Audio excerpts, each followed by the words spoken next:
Nouveau numéro des érudits du sport, fidèles téléspectateurs, heureux de vous retrouver une fois de plus sur différentes antennes, différentes chaînes, partenaires également. Nous sommes ensemble pendant près de 45 minutes en train de débattre autour d'un sujet très très important, d'autant plus que l'homme a décidé finalement de parler. Il vient de purger sa suspension, d'autant plus qu'elle a été sanctionnée après 18 années de gestion à la tête de la Fédération congolaise de football association.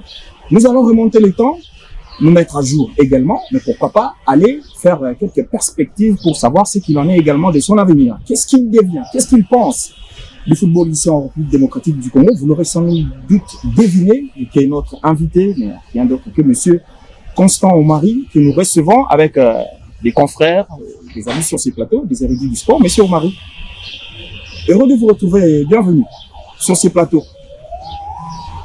Le plaisir est pour moi de parler un peu autant de moi de silence. Je vous remercie pour cette invitation.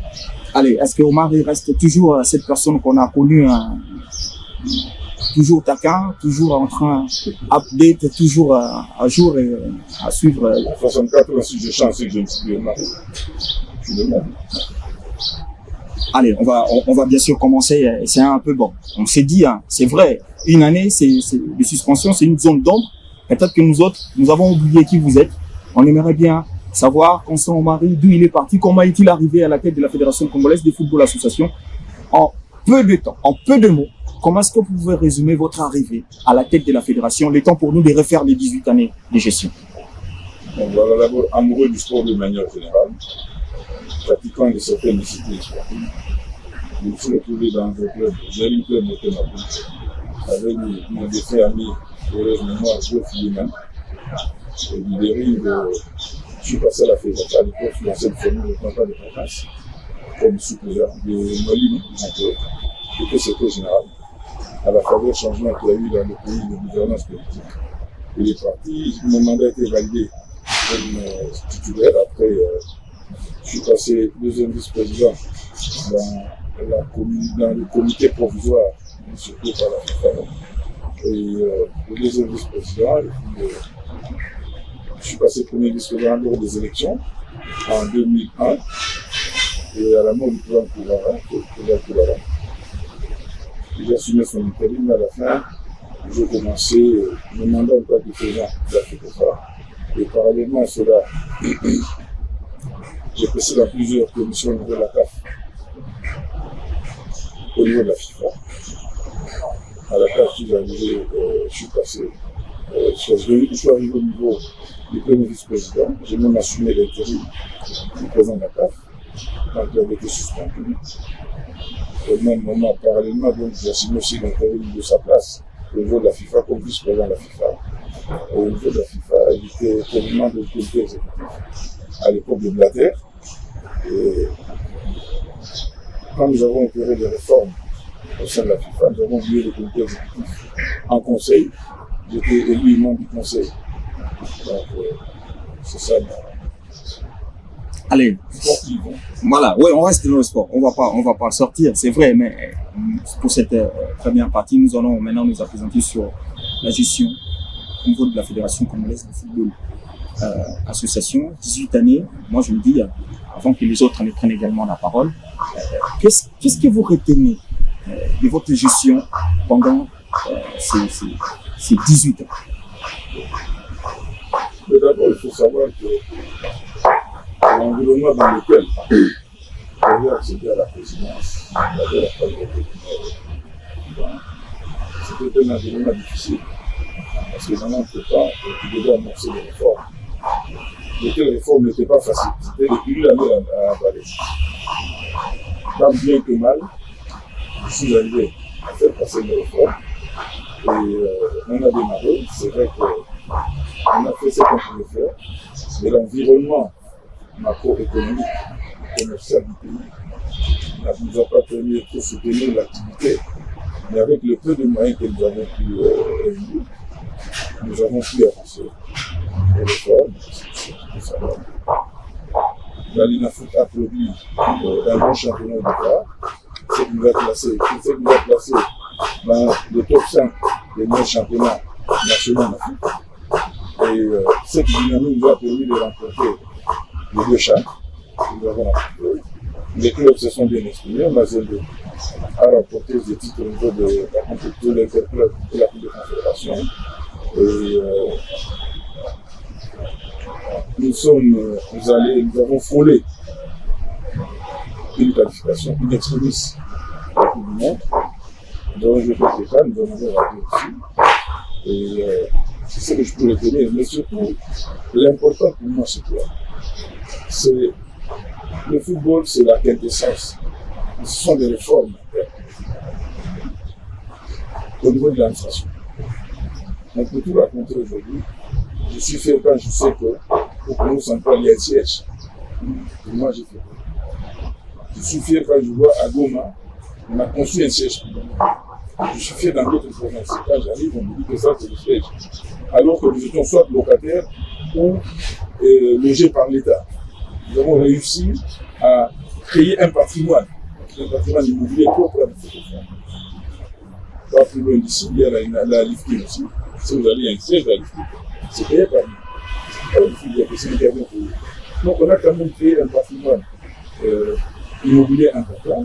Notre siège est là, le centre de Kulkole. Et ma satisfaction pour le c'est quoi? C'est le combat que j'ai mené contre la spoliation de ce pays. Les gens ne le savent pas. On a 14 ans. C'était à été spolié. Tout le monde passait pour vous n'investissez pas, vous n'investissez pas. On ne peut pas investir sur l'intérêt spolié. Tout simplement, c'est dans les exigences de la FIFA. Il fallait avoir des titres. Et pour avoir des titres, il fallait affronter. Et ce n'était pas les moindres. C'était des grandes autorités surtout. Donc pendant 14 ans, j'ai lutté. Et à mon départ, sur 386 hectares, j'ai réussi, pratiquement un mois avant mon départ, à décocher 214 hectares. Et pour ceux qui ont visité le Maroc, le centre technique marocain, c'est 30 hectares. Donc je revois un peu de ce qui est. C'était ça ma grande satisfaction. En me disant, j'ai jeté les bases. On a pu faire ce qu'on a fait. Le vote du pouvoir, et c'est le pouvoir. Et ensuite, j'ai réussi à placer les Congolais, mon nom de Congolais dans différentes commissions, au niveau de la carte. Au nom de Congolais, jamais atteint de ce pays. Au-delà de cela, pendant tous les 17 ans, la FECOFA a eu un nom dans ce pays. Tous les enfants, même les petits-enfants, savaient qu'il existait une FECOFA. Et ça induisait automatiquement à une respectabilité. Respectabilité au niveau du sommet de l'État, pour les différents chefs d'État que j'ai eu pendant mon mandat, qui sont succédés, m'ont respecté, à le respecter. Les ministres m'ont respecté, les premiers ministres m'ont respecté. Et ils ont respecté la politique. Ça, je sais que c'était un acquis important. Mais malheureusement. Et qu'on va alors accorder la parole à Olivier Congo. Monsieur le Président, vous nous présentez un tableau de l'architecture, mais l'administration de la FECOFA, vous en êtes fiers? Les enregistrements de joueurs, vous en êtes fiers? Le Congo perd sur le dossier Kanga, vous en êtes fiers? Ça veut vous dire une chose. Avant de dire si je suis fier ou pas, il faut d'abord vous poser la chose, nous sommes partis d'où? Nous sommes partis d'où en matière d'enregistrement des joueurs? Nous sommes partis de traitement en dessous des arbres et des soins. Le traitement dans les bureaux. Ça déjà. C'est-à-dire impliquer un état d'esprit et un ordre qui permet à ce que les dossiers ne se trouvent plus en dessous des arbres. Souvenez-vous sous la nuit d'enseignement. Un président arrivé en dessous de l'arbre, il téléphonait, il appelait, le service a décidé de descendre en bas, ils entraient au rez-de-chaussée, ils prenaient une licence, et puis ça s'est traité comme ça. La conséquence, c'est que nous avons eu des doublons et de la tricherie énorme. Donc, il fallait d'abord structurer cela. Et dans le même cadre, nous avons engagé, recruté, quelqu'un que nous avons formé, Mangenga, dont le rôle était de restructurer tout cela, arriver à numériser d'abord tout ça comme licence, et ensuite à les informatiser et permettre à ce qu'il y ait quand même une bonne éducation. Bien sûr que Ça n'a pas été facile parce que c'était le bureau de Mahmoud par excellence, on se le dise. C'était le bureau de Mahmoud. Tous les litiges commençaient par là. Mais vous souvenez-vous, on a même dû l'évoquer déjà. On a dû l'évoquer déjà dans ce bureau-là. Non, ça c'est la chose. Les dossiers Kanga, j'ai toujours dit, et retenez-le, nous avons perdu le dossier Kanga, tout simplement parce que, il y a des gens qui ont estimé qu'ils connaissaient trop et ça fait une travailler seul. 2, nous avons perdu le dossier Kanga, tout simplement, par nous autres. Et nous y arriverons. Parce que, contrairement à ce que les gens pensent ici, personne n'a mesuré le combat que j'ai livré au niveau de la CAF et le combat qu'on m'a mené au niveau de la CAF. C'est ça le véritable. On va en parler. Dossier CAF, on va y Kanga, arriver. Kanga, c'est une tricherie. C'est noir sur blanc. La preuve, c'est que son père a été. Il a dit, il est mort. On est venu l'enterrer ici. J'aurais souhaité qu'on aille l'enterrer vraiment. N'est-ce pas? On est venu l'enterrer ici, alors qu'il disait qu'il était Gabonais. N'est-ce pas? Alors, l'erreur aussi, c'est notre administration, je l'avais dit. La carte d'électeur. La carte d'électeur, ce n'est pas une carte d'identité. La carte d'électeur, ce n'est pas une carte d'identité. Vous ne pouvez pas la présenter dans un forum, dans un débat international, en disant c'est votre carte d'identité. C'est le défaut d'avoir une carte d'identité. C'est tout. On aurait eu une carte d'identité. Parce que la carte doit demander de plombier et de produire sa carte d'identité. Justifiant qu'il était congolais. La carte d'électeur, de l'escalade. Les licences de la FONIFA ne sont pas crédiblement plus. Preuve, publicité Maputa. Bref, derrière vous, dans vos acquis, surtout la partie administrative, est-ce que avez-vous laissé une solution durable? Je vais vous dire une chose. Vous savez, parfois, quand on demande certaines choses, on ne parle pas. Vous connaissez bien, c'est pour ça que j'aurais dit que j'ai préparé tel que c'était dans la FONIFA. Quoi qu'on l'aurait déjà enterré. Si pas physiquement, on l'aurait déjà enterré par les médias et ainsi de suite. Pourquoi? La diabolisation. La diabolisation. Vous comprenez? J'ai fait des choses en ce moment. Il y a des jeunes que j'ai préparés. Et que je savais pourquoi je les préparais. Ils ont accédé à des études au niveau des centres internationaux de sport et des centres internationaux de sport. Je les ai fait sur des formations. Des management en droit sportif.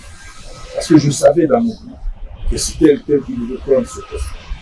Mais malheureusement, quand je suis parti, souvenez-vous, quand je suis parti, tout le monde était haï. Il y avait ces gens haïs. Même quand Feignan est décédé, on était haïs. Avais-je confirmé quelqu'un comme c'était moi? C'était des haïs. Parce que je savais, je connaissais ma planification. Mais les conditions dans lesquelles je suis parti ne m'ont pas permis de planifier ce que je devais faire. Après, j'ai appris que les gens étaient confirmés parce que à chaque époque, des décisions qui conviennent à l'époque. Vous avez quand même 18 ans. Vous aurez dû, bien sûr, avoir votre temps pour tout planifier avant de partir. Christy Tamba. Monsieur Constant, à ce niveau, qu'est-ce qu'il faut concrètement pour stabiliser cet aspect des choses? Peut-être que vous n'êtes pas au courant. Dans un championnat de Kinshasa, dans les cercles, il y a un club qui a gagné au moins 20 matchs. 28 matchs, précision faite, par forfait, parce que des joueurs ont des litiges. Ça prouve que c'est l'un des gros problèmes de notre sport, de notre football en particulier. Vous qui avez passé 18 ans à la tête de cette institution, qu'est-ce qu'il faut concrètement pour arriver à endiguer ce phénomène? Parce qu'aujourd'hui encore, Olivier a relevé le cas Matutala. Aujourd'hui, il y a le cas Mercé Guindi, encore entre Mazembe et des clubs de gros poids lourds, deux ordres même du football congolais. Vous savez, c'est très simple. Toutes les fonds passent par l'homme. C'est l'homme. C'est le Congolais. Le dirigeant du club, il y a l'entité qui doit comprendre et avoir une certaine moralité pour pouvoir gérer certaines situations. Et une intégrité. Vous savez, vous me posez cette question. Pendant 18 ans, j'étais accusé à tort d'avoir verrouillé le statut de la vie. Parce qu'on avait dit que pour accéder, il faut passer par les différentes étapes. N'est-ce pas? Quoique c'est pas moi. C'est pas moi qui avais rédigé ce statut. C'est pas moi. Chose qu'on ne dit pas. C'est la FIFA. On avait réalisé cela. Et l'actuel c'est dans la CAF. était dans l'équipe de la rédaction de ces statuts. Même si on est venu accuser par après pour dire que Omar Ego, ce sont eux les auteurs de ces statuts. Ce n'est pas M. Omar. Une commission mixte. Une commission qui a travaillé sur ces statuts et avalisée par la FIFA pour être avalisée par l'Assemblée générale. Bon. Maintenant, si on a des ressources, des bonnes ressources, des personnes qui sont puissantes, ils sanctionnent deuxième état. C'est des corrupteurs, les dirigeants. C'est ça la situation. Les dirigeants sont corrupteurs, les dirigeants sont corrompus, les parents sont corrupteurs, ils sont corrompus parce que ce sont les parents aussi. Quand on va au niveau des âges, c'est tout cela, ce sont les parents aussi. Donc, il y a toute une chaîne. Et cette chaîne ne peut pas se limiter à un ou deux individus. C'est une réforme de mentalité. Et avoir un mental de développement dans le secteur. Je lisais quelque part, quelqu'un a dit qu'il y avait des citoyens, il y avait des adeptes comme ça, des personnes lambda. Un citoyen secret.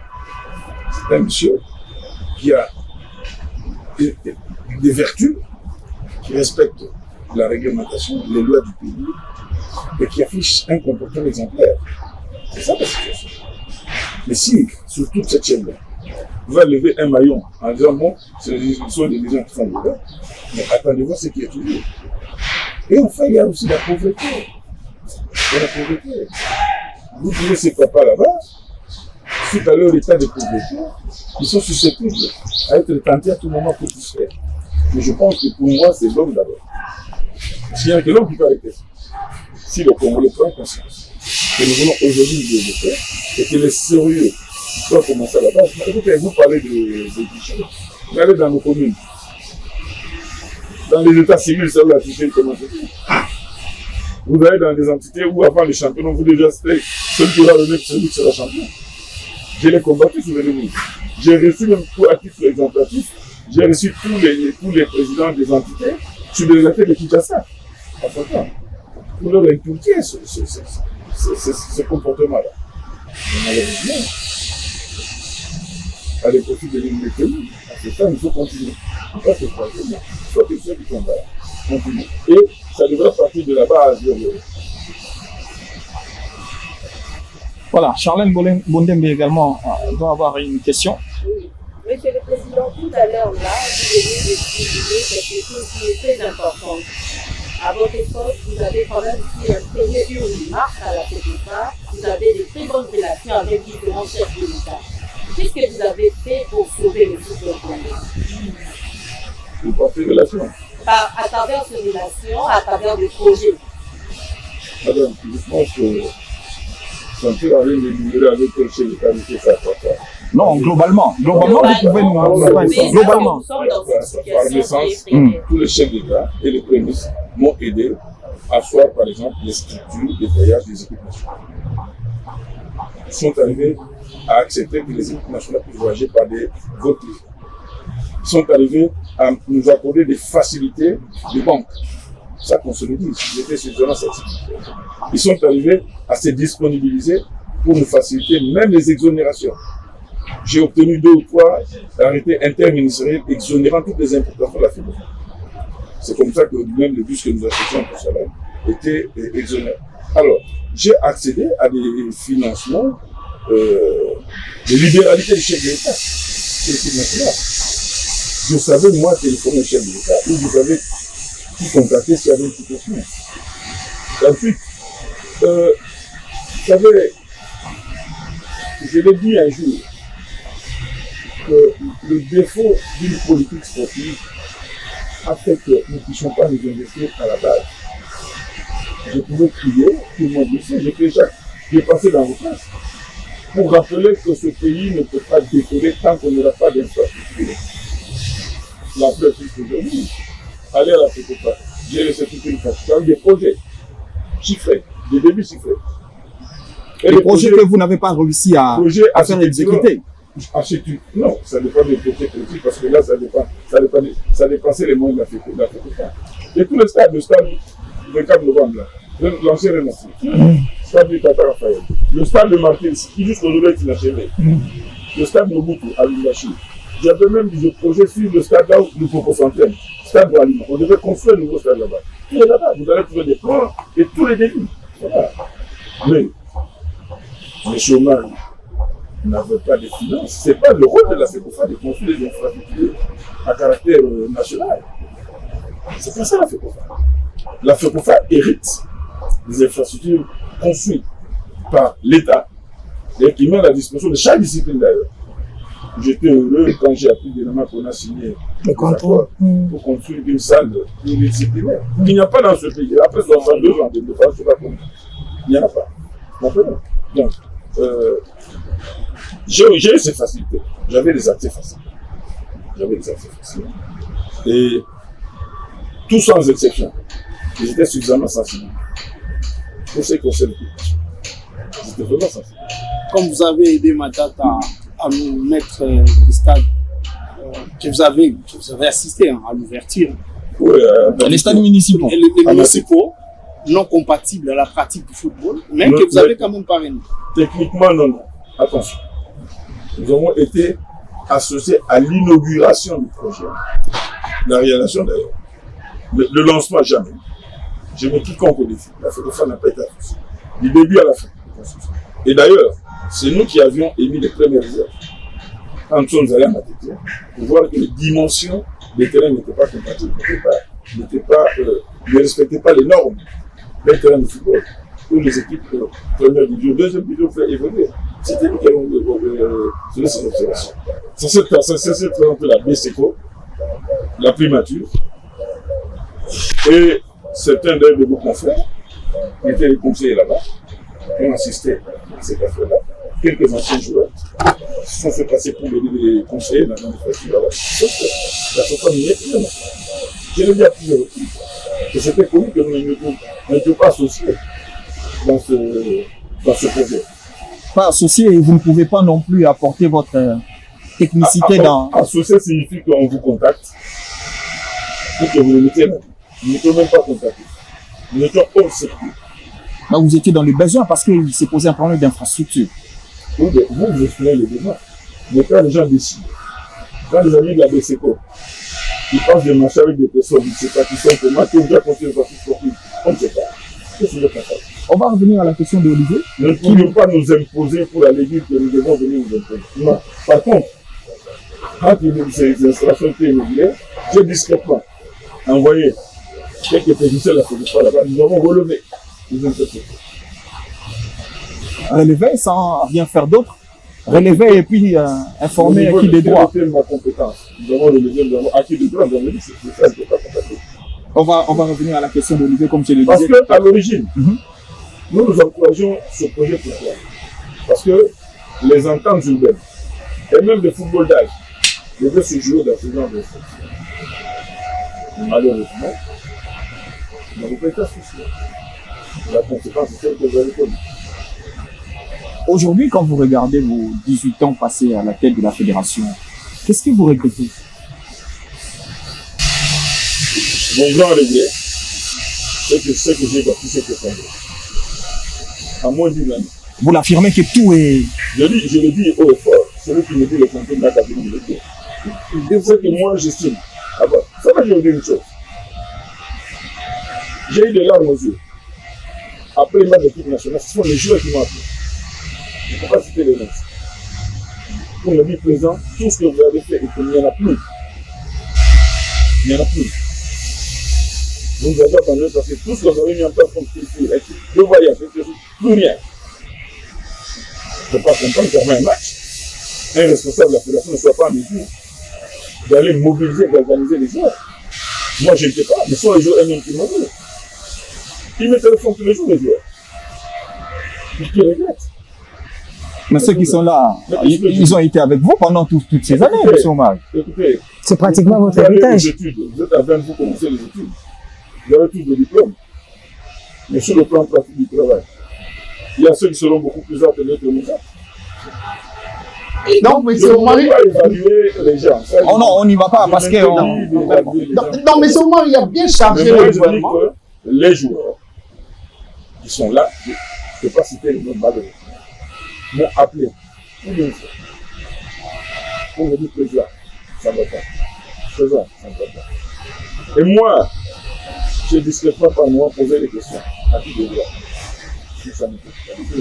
Non, pendant votre suspension, votre cœur battait toujours le Non, football. c'était un regret. Non, c'était un regret. Quand j'assistais aux choses que j'ai considérées comme élémentaires, j'appelle ça des choses élémentaires. Quand, par exemple, le ministre vous dit j'ai agi comme ça parce que j'ai plus d'interlocuteur. Ça fait mal. Quand vous avez passé 18 années avec des gens, vous supposez que les gens, quoique certains ont renié les actes que nous avons posés en commun, c'est pas grave. C'est ça la nature humaine. Mais quand un ministre vous dit ça, et je suis obligé par la force des choses d'agir parce que je n'ai pas d'interlocuteur, ça fait mal. Je vous ai dit tout à l'heure, je suis arrivé à faire respecter la fédération. Mais Quand là, on on arrive au peut niveau dire où que la M. fédération Constant Ba, il n'était pas un bon professeur. n'est plus respecté, alors là j'estime que ça fait très mal. Tout à l'heure, On peut dire vous que n'êtes- vous n'étiez pas un bon professeur parce que la matière n'a pas été bien assise. alors que c'est des maîtres de... Vous pouvez dispenser des cours à 100 personnes. Il y en aura peut-être 2 ou 3 qui vont bien les dire. Est-ce Là, que si le professeur Mokonda, Mukunda Bonza, dans une de ses interviews, qu'est-ce qu'il a dit? Sur le 1000 étudiants qui passent par ces, mais il y a peut-être 2 ou 3 qui sont avec les Français. Il avait dit, non. L'interview existe. Cependant, Bob Toko, Bob Toko. Puisqu'on a déjà un pied dans la gestion de l'équipe nationale. Président, en 2007, vous évoquiez la question de l'équipementier de l'équipe. Vous De quoi? disiez Équipementier. l'équipementier de l'équipe nationale. Ouais. Vous disiez à l'époque être en discussion avec un certain M. Whitman de Puma. Et puis après, vous n'avez rien dit après. Weisman. Ouais. Un certain M. Whitman de Puma. Non, non, il s'appelle Weisman. Weisman. De Puma. Et puis après, on a constaté que rien n'a été fait. Les années qui ont suivi, l'équipe nationale congolaise n'avait jamais enfilé des grandes marques. Bon, voilà. D'abord, je voudrais vous enlever de la tête Quoi? l'idée de croire qu'une grande marque joue au football. Ça, non, je voudrais, non, c'est vrai, ça, c'est devant le moderne. Deuxième élément, c'est purement technique. Toutes ces grandes marques que je ne veux pas citer ici, je ne veux pas qu'on mélange des procès n'importe quoi. Sans exception, toutes ces marques sont fabriquées en Chine. Aucune de ces marques que vous visez n'a une usine, allez visiter. Vous ne trouverez que des entrepôts. J'ai fait tout le tour. Ils commandent tous en Chine. Tous se commandent en Chine. Troisième élément. Dans la vie, il faut rester honnête. J'ai un ballon. Si c'était dans mon bureau, j'allais vous montrer le ballon. Le ballon commémoratif du jour que j'ai signé le MOU avec Puma, M. Weisman. C'était au Ghana. En 2008, à la CAN. C'est l'équipementier du Ghana également. Voilà. J'ai signé avec M. Weisman. Donc, il était question maintenant qu'il vienne officiellement ici, que nous organisions une manifestation, une grande manifestation, pour annoncer officiellement la relation nouvelle qui nous liait avec Puma. Tout était prêt. Le contrat. Je suis allé à Nuremberg, à leur siège de Nuremberg. Ils m'ont invité là-bas. Je suis allé là-bas, on a discuté de tous les termes. Le contrat était prêt. On devait le signer officiellement ici, à Kinshasa. Ce faisant, on devait jouer le match contre le Sénégal à Lubumbashi. Si vous vous rappelez. Oui. On devait jouer le match contre le Sénégal. C'est le match de la Coupe du Monde. On joue le premier match, le Sénégal bat par 4-2, je crois. 4-1. 4-2 ou 4-1. 4-2. 4-2. Le Sénégal nous bat par 4-2. Puma est fâché. Parce que sur le niveau à cette époque-là, le Sénégal était aussi Puma. Donc Puma voulait créer un club, un regroupement de grandes fédérations, de grandes équipes nationales d'Afrique. L'histoire sous ce contexte. Aussitôt que nous avons perdu, le soir, M. Weisman m'a téléphoné pour dire qu'il renonce. Parce que ils estiment que l'équipe n'était pas au niveau souhaité. Deuxième élément, nous n'avions pas un joueur de type international qui émerge très fort à mesure de porter l'image en Europe de Puma. Souvenez-vous, à l'époque, ce sont les Samuel Eto'o qui sont étincelants, les Drogba, tout ça là, en Europe, dans notre club. Voilà les deux éléments qui ont fait que Puma a décidé d'interrompre ce qui était. Alors, dans cet embarras, on a pris Erea, n'est-ce pas? On a travaillé avec Erea. Et je suis à Paris, d'ailleurs je me souviens. Nous sommes allés avec Ernest. Je suis allé au bureau d'Ernest. J'ai vu Malamine Kone, le patron, le propriétaire de Ernest. Il nous fera comprendre qu'ils étaient en train d'échanger, qu'ils pensaient nous quitter. Je suis rentré à mon hôtel, à l'hôtel Amaran Champs-Élysées. Vraiment Galilée vers nous. J'étais dans ma chambre, dans ma suite, en train de réfléchir. Qu'est-ce que je dois faire? Je descends, juste à la sortie. Qui je croise? Prince, le salaire. Avec un ami de Paris. Le président, on vous cherche. On vous cherche, pourquoi? Il y a un équipementier qui s'intéresse beaucoup à lui.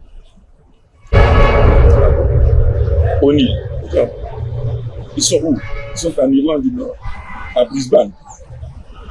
Est-ce que vous accepterez d'ouvrir les négociations avec?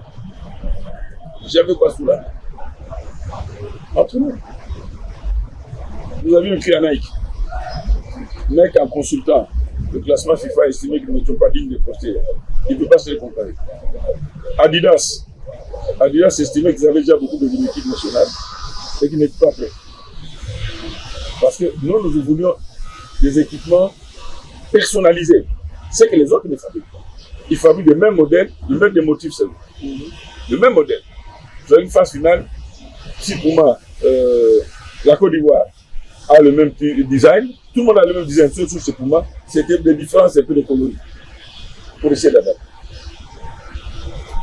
Je suis allé à. Nous nous sommes rencontrés, c'est dans quelle ville encore en France? On a commencé une négociation. Je suis allé à Brisbane, à leur siège. J'ai visité. Ils ont toute la chaîne de production, d'abord des tissus.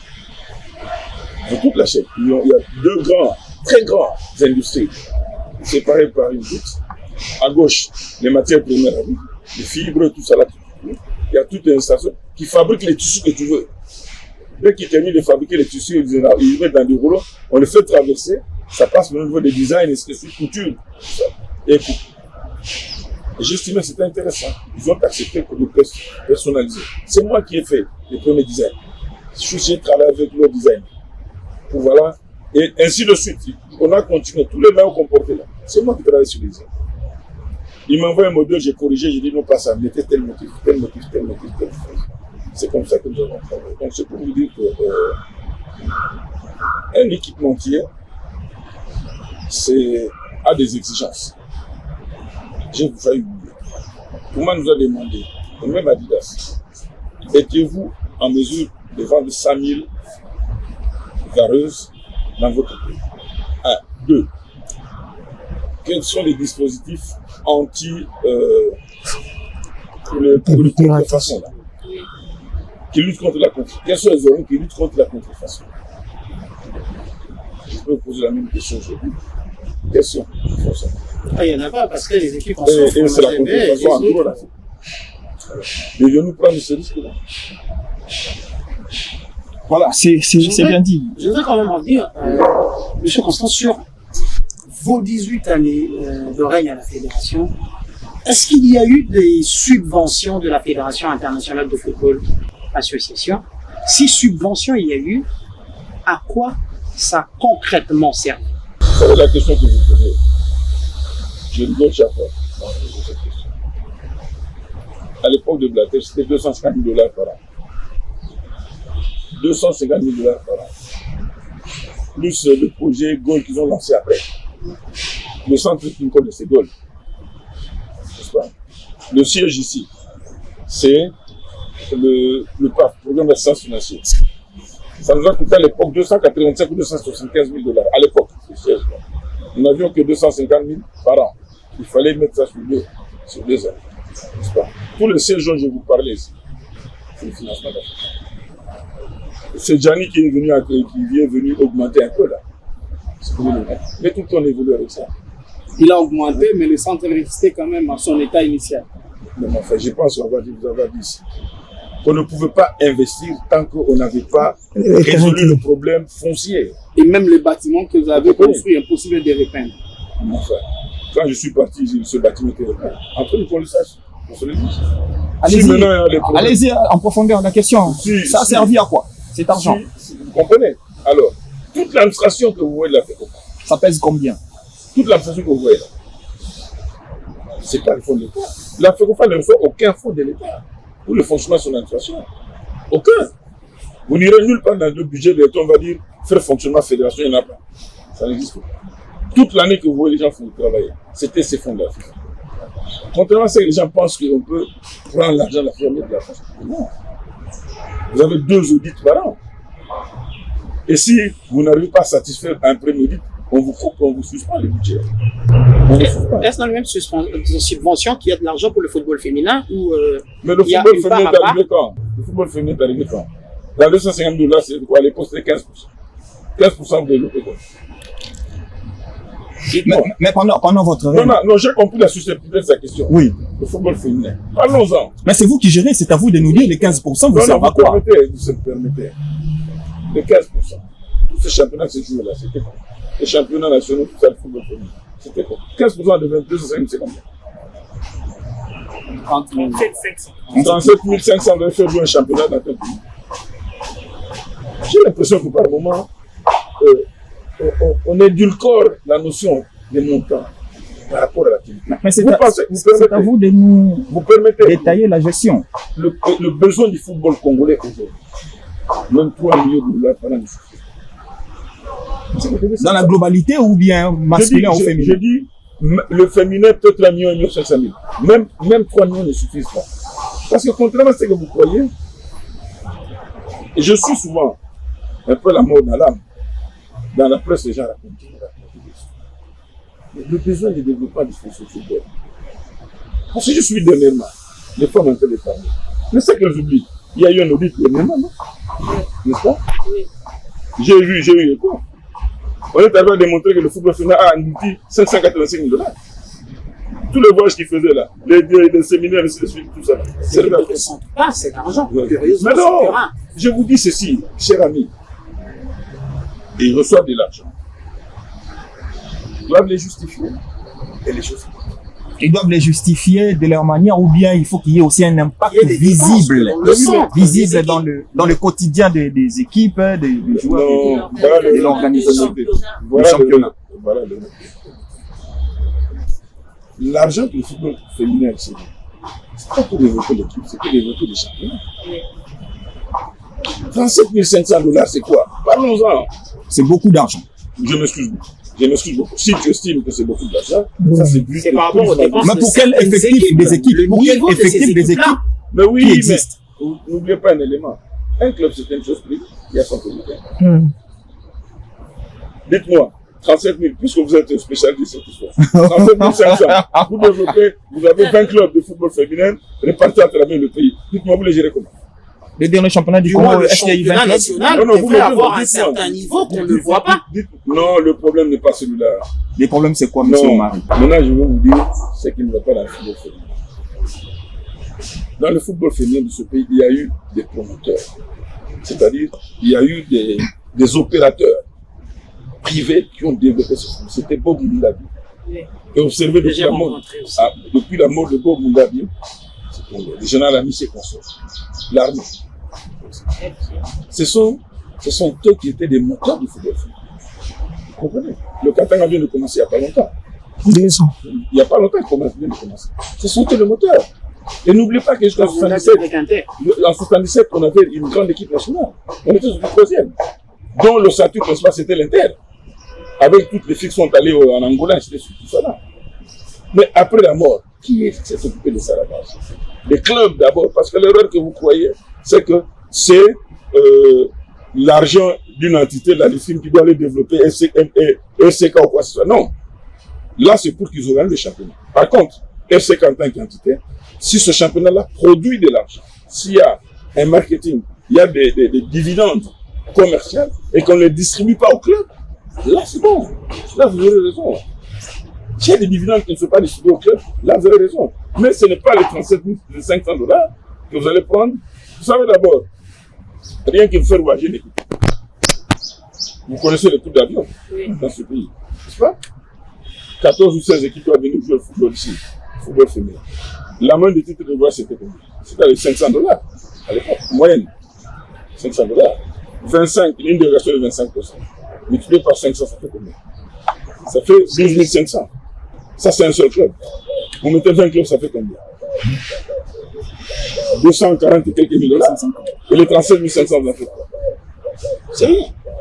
C'est rien. Parlons chiffres comme vous le voulez.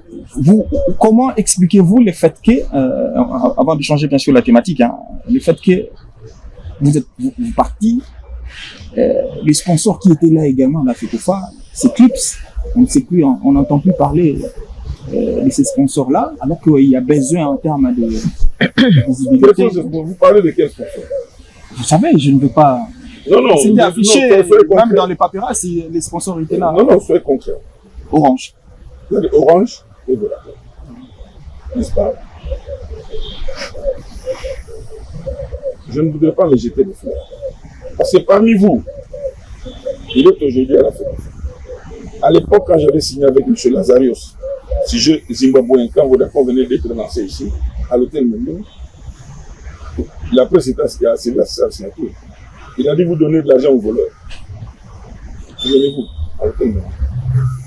Vous donnez l'argent aux voleurs. Mais, ils ont compris le sérieux, ils ont continué. Orange, je n'ai pas compris. Moi, les gens nous je me respecte. Mais si il y a un leadership qui fait des photos sur le face, un sponsor, on négocie avec lui, on va vers le sponsor. On va vers le sponsor. Mais si le sponsor estime que l'environnement n'est plus le bon, parce qu'il y a une chose que vous ignorez parfois, rien que le terme de confiance. Rien que le terme de confiance. Débloquer beaucoup de choses. J'en veux pour le cas de nous. Nous sommes retrouvés avec des dettes, mais ce n'est pas confiance, mais c'est confiance. C'est vrai que j'ai un téléphone pour dire envoie-nous les équipements, on va vous payer. Ma parole valait. Est-ce qu'aujourd'hui, quelqu'un peut prendre le téléphone, appeler nous la même musique? S'il ne faut pas les conditions, commencez par payer. Nous avons fait confiance à ce monsieur-là parce qu'il était sérieux là. Parce que chez les Blancs, c'est ça qui compte. Ici, chez nous, vous croyez que ce sont des choses élémentaires. Mais c'est ça qui compte chez les Blancs. C'est qui est en face de moi. Qui est en face. Je lui fais confiance, on fait l'affaire. Je ne fais pas confiance. Je ne sais pas dans quel condition, je ne sais pas si les sponsors sont partis. Mais ce que j'ai obtenu pour la NAFOOT, notamment tout ce qui s'est raconté, aucun centime de la NAFOOT n'est passé par la FECOFA. Aucun centime de Vodacom n'est passé par la FECOFA. J'avais, lors des dernières négociations que j'avais présidées, j'avais demandé à ce que tous les fonds liés à la NAFOOT passent directement dans les comptes de la NAFOOT, sans transiter par la FECOFA. Pour éviter tout justement que les gens pensent que ça transite par la FECOFA, les gens retirent un peu d'argent, c'est comme ça que la NAFOOT a joui de 100% des subventions de Vodacom. Ça c'est clair. Même la négociation, on leur disait, nous, on intervient dans les grandes négociations. Comme ils organisent le championnat pour nous, et qui n'étaient pas sermentés, n'ayant pas la personnalité juridique. C'est nous qui signons le contrat. Ils peuvent l'avoir? Ils ne peuvent pas l'avoir, c'est une entité supplémentaire. La personnalité juridique, elle est unique dans la structuration de tout. À vous entendre parler, vous avez taillé cette fédération de football à votre mesure. C'est vous qui appelez, c'est vous qui influencez. On dit que les hommes passent l'institution, mais finalement, votre gestion n'a pas été celle de poser de base dans l'administration. La FECOFA, après vous, c'est une coquille vide, parce que c'est vous qui devriez parler, c'est vous qui représentez les crédits confiance, c'est vous qui. Qu'est-ce que vous avez fait pour faire asseoir notamment le bureau de marketing pour travailler avec les différents partenaires? Voilà, comme ça ne va pas, si vous êtes plus là, Orange, ça ne va pas. C'est pas parce que je ne suis pas, non. Est-ce qu'il y a de quoi être crédit confiance? Les fonctions marketing, je les avais concédées au vice-président de Dynamo. C'était des prérogatives du président. Mais c'est lui qui négociait ça. Et les gens lui faisaient confiance. Mais au départ, il ne travaille plus. Non. Il y a une chose que peut-être que vous ne voulez pas. Après votre départ, non, il vous travaille permettez. plus. Oui. L'ambiance qui a été créée au sein de cette fédération a été à la base de tout ce que vous. L'ambiance. Moi, je suis parti. Il s'est fait, il y a eu ceci. C'est dans le mot dans l'âme que je suis ça de près. Il y a ceux qui ont été diabolisés, considérés comme des Omaris Boys, et des autres, c'est les saints. il y a une diabolisation. La CAF ne nous a pas facilité la tâche. La CAF est venue imposer des structures ici qui n'avaient rien à voir avec nos statuts. Rien à voir avec nos statuts. Parce qu'il faut le dire. Moi, j'avais le droit de réserve. Mais ce que la CAF a fait ici, c'est du gâchis. Mais qu'ils assument leurs responsabilités. C'est en partie à cause Non, le problème n'est pas celui-là. Ce sont des ingérences, à mon époque, qui ne veulent pas dire. Et je le dis tout. À mon époque, tout le monde savait que je ne peux pas accepter dans les ingérences. Vous comprenez? On ne peut pas amener 3, 4, 5 personnes, on les amène à... auquel on leur fait signer un document. On arrive, on place 2 personnes ici. Du jour au lendemain, ces 2 personnes viennent compléter la fête. C'est pas normal. Allez, monsieur Marie. Si je lis le document qui m'est passé par la tête, quelqu'un m'a envoyé tout ça. Leur rôle, c'était s'occuper de 1. La réforme juridique, préparer le nouveau statut. 2. Mettre les procédures financières. Et gérer les fonds de la vie. Ce n'est pas les fonds de l'État. N'est-ce pas? Mais les fameux 250 000.